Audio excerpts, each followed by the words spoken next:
Can I just check I'm back? Yeah, we can hear you. Yes. Good morning, everybody. Welcome to this urgent review of the Council Cabinet Member meeting, 26th of November, and it's 11:30. I'm Councillor Chris Poulter, Leader of the Council. Mr Monaghan, can you tell us who else is present in the meeting? Thank you, Chair. I'm Dominic Monaghan. I'm the Democratic Services Officer for this meeting. With me today, we also have Karen Squires and Lindsay Stevens from Democratic Services. We also have Councillor Holmes, the Deputy Leader, and we have Steve Kaplan, the Director of Property Services, and Claire Davenport, the Director of Leisure, Culture and Tourism. Thank you, Chair. Thank you. So, just looking at the agenda, any apologies or? No apologies, thank you, Chair. Any declarations of interest? No declarations of interest, Chair. Chair, just to say that it may be noted that I work for the local NHS Trust, but I'm not sure if that's relevant at all anyway in this case. Okay, thank you. Can I then, Karen, just to be clear, we've no other minutes to agree or anything, have we? There's just the minutes at item 4, Chair, but just at item 2, just to confirm that there aren't any items to which call-in will not apply. Thank you. Okay, very agreed. Good. All right, so before I ask Steve Kaplan to introduce the discussion around the use of the arena for COVID-19 mass vaccination centre, Steve, can I ask you to outline the reason why it's being brought as an urgent matter, and B, the grounds for which it needs to be a key decision and why we're having to hold this meeting? Absolutely. Thank you, Leader, and good morning, members, colleagues, and anybody that's watching it. So the reasons this is an urgent decision is because we don't have time to go through our normal council procedure seeking cabinet approval if we are to facilitate the use of the building to support the national mass vaccination programme, which we have been requested to do so by the Local Resilience Forum. The level of the delegation in terms of the cost of the facility exceeds normal officer delegation levels. Therefore, the process requires an urgent leader decision. This is why we are asking you as leader to endorse the decision to offer the facility owned by the council to support the national mass vaccination after the approval is released, although the use of the facility will require just before the approval for setup and so forth. But that is the reason why we're bringing the paper to you this morning.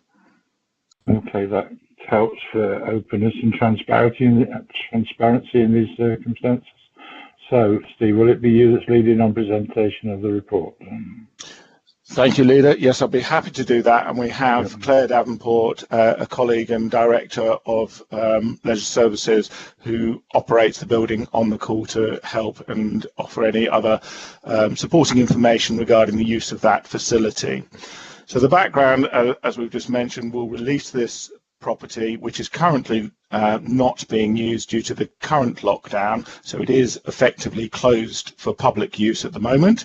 This will enable the use of the building with almost immediate effect for the NHS to set up and start their process. It will not start mass vaccination because obviously the drugs need approval first, but it will mean we are ready to support that national cause immediately.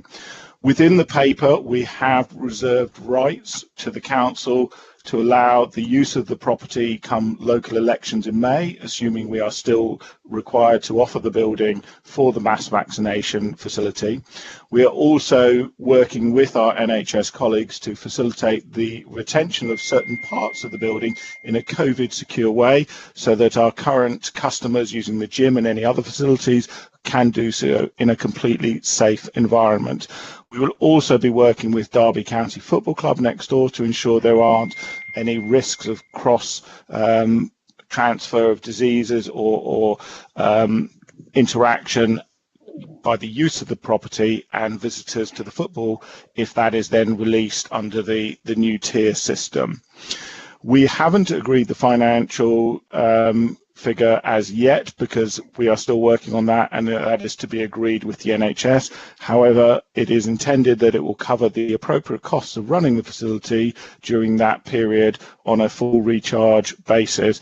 Therefore, the residents of Derby City will not be financially impaired, nor will the NHS be paying for anything other than what they are expected to pay for in the use of the facility.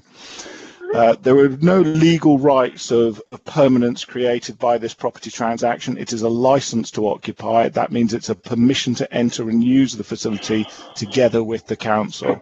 We have verified the facility's appropriateness, taken protective measures of the new floor that's recently been installed, and we believe, working with the colleagues in the NHS, colleagues in the operational centre, then all appropriate measures will be carried out to ensure the safe use of the facility and retention for council purposes as well. Happy to take any questions or invite Claire to add anything appropriate. Thank you, Leader. Thank you, Steve. Anything to add, Claire, at this point? Nothing to add at this point. Thank you, Leader. That was a very good summary. Thank you, Steve. Okay, thank you. I think in that case, then it's probably a given that within reason, we as an authority would do absolutely everything possible to assist the NHS and Public Health England in what's going to be vital in terms of vaccinations for the country. So, in principle, absolutely, we would want to support and offer this facility.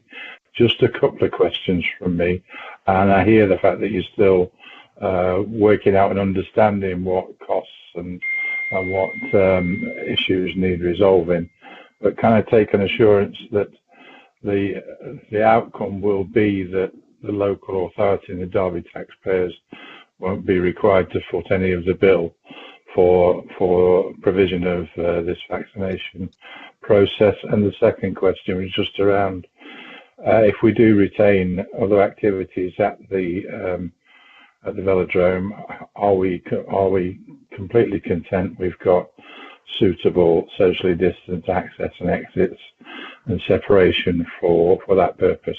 Those are my two main inquiries. Thank you. Absolutely. Claire, maybe you'd like to answer the second question because you've arranged the facilities to ensure there won't be risk of breaching the COVID secure arrangements on site.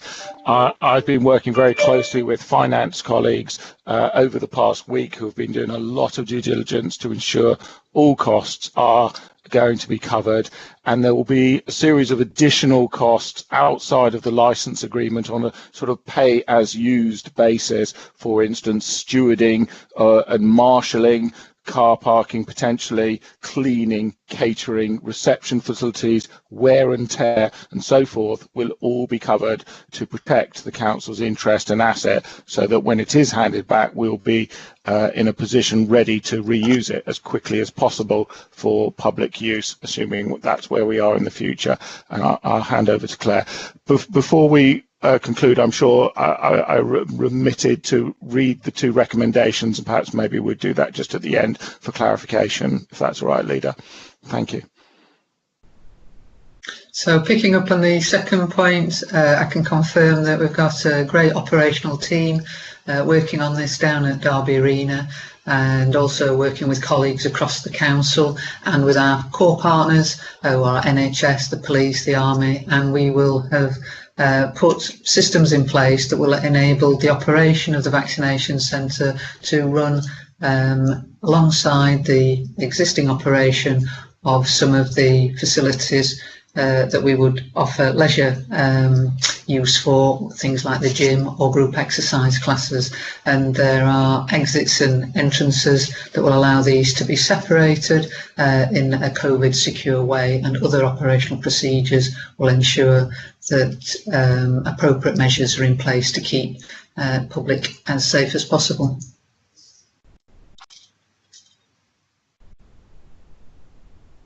So excellent, thank you. So we'll refer to those two recommendations, and Has anybody else got any other questions or comments? So the two recommendations then, Steve, is one is to approve the use of the arena as a mass vaccination centre on the basis set out in the report. And the second one is to delegate authority to yourself, in fact, to enter into license agreement for the use of the arena as such. Those are two recommendations. And I'm perfectly content to agree those, and we will do just that. So thank you very much for your efforts.